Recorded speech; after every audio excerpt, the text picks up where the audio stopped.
This is a serious topic that I wanted to discuss with you guys for a while now. There is no one in the world, nobody out there, who has the right to determine your value. And in this video, I want you to understand that.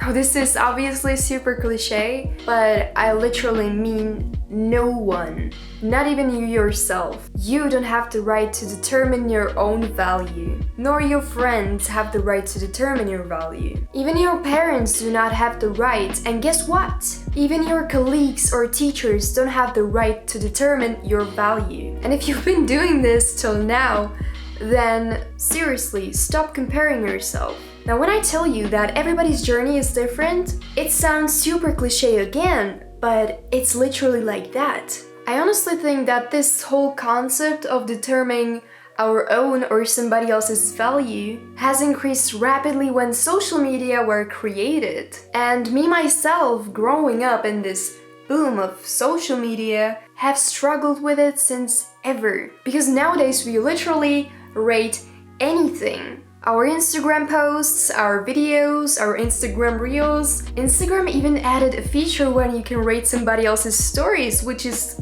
crazy. You can rate this YouTube video as well. We get grades in our schools, which greatly affects our lives further on. Because when you're a terrible student, it becomes hard for you to get accepted to a university. And we even get paid a certain amount that determines our value. What I wanted to say by that is I am not surprised about how many people in this century struggle with loving themselves.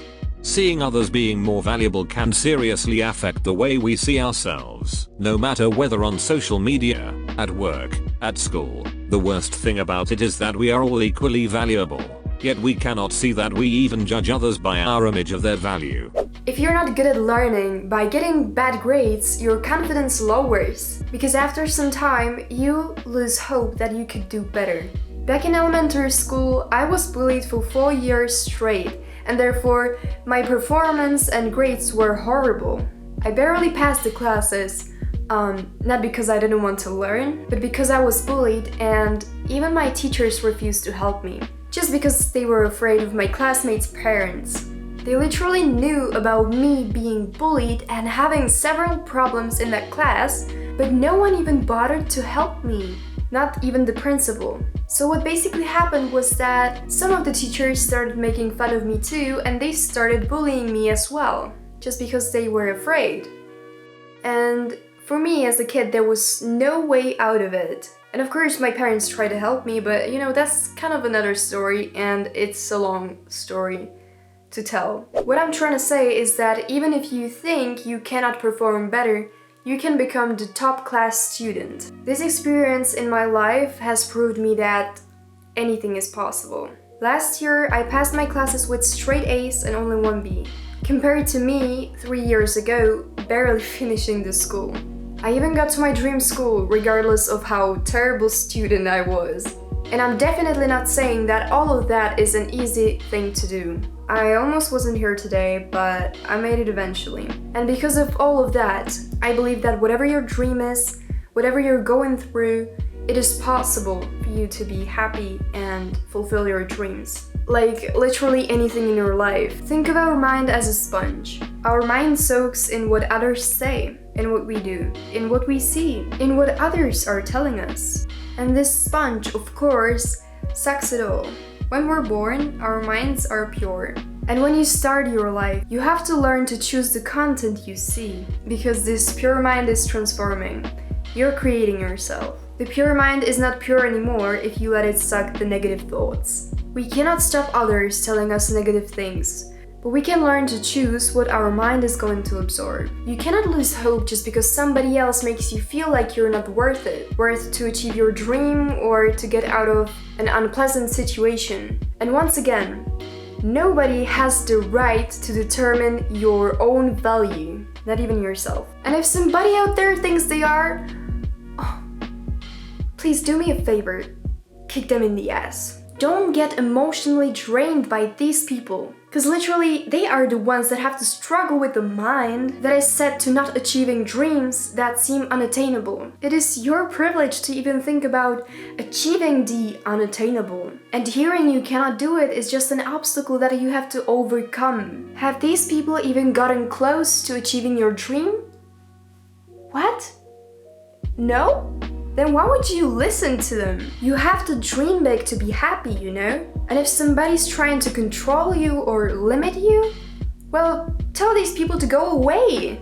I'd like to remind you, just a real quick reminder, that you were the one who found the power of dreaming big in the first place, not them. They're trying to bring you down because they cannot even think about it being possible. And it is okay. You cannot blame them for that. It is something they cannot do, but don't become them. Why would you let someone who is here control your life that is here? You see how far that is? Like, that doesn't make sense at all. And even if you're going through the worst shit in your life, keep in mind that this is your future advantage. All the things I mentioned in this video today are not something that only applies to dreaming big. Just take this example and think of it as a metaphor for anything else. Think about it the next time you're in a crowd and stop for a while. Observe your mind and thoughts. What can you hear and what can you feel? With this method, I realized a while ago that I was judging people. I was making decisions whether this or that person has a better hairstyle, better behavior, better appearance than somebody else or me. But I just feel like we cannot approach these thoughts if we don't stop for a while. Cause, you know, today's world is 24/7 in a hurry. I used to have thoughts about what other people think, when in reality, everybody is so concerned about themselves that they forget about their surroundings. Everybody's looking for their own mistakes. Sometimes I'm afraid of what people would think. If I did this or that, if I said this or that, whatever. I just quickly like to remind you that no one is watching you, no one is judging you. We all only care about ourselves. We're selfish. Go and do whatever you wanna, if it doesn't hurt anyone. I talked about social media earlier. However, social media is not the only thing to blame. It could be many things, including the environment in which you grew up. To give you an example, since I was bullied as a kid, there is pretty much no wonder I have self-deprecating thoughts most of my life. And it is very likely something that I will have to work on for the rest of my life. Most of our negative thoughts, envious emotions, or judging comes from our traumas. So my last advice today would be try to heal them and thank yourself once you do.